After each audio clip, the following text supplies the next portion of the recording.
السلام علیکم دوستوں، آج کی ویڈیو میں ہم جانیں گے ذیابیطس اور ماہ رمضان یعنی شوگر اور ماہ رمضان۔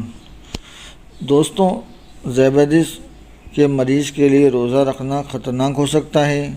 جب آپ کو کوئی ایسا طبی مسئلہ ہو جو روزہ رکھنے کی صورت میں بگڑ سکتا ہو تو ضروری ہے آپ روزہ چھوڑ دیں۔ شوگر کے باوجود روزہ رکھنا ممکن ہو سکتا ہے، لیکن اس کے لیے خاص کوشش اور اچھی منصوبہ بندی کی ضرورت ہے۔ اس سلسلے میں آپ کو پہلے اپنے ڈاکٹر سے بات کرنی چاہیے۔ تو دوستو، امید ہے رمضان کے حوالے سے یہ میری پہلی ویڈیو تھی، اب انشاءاللہ ویڈیوز آتی رہے گی۔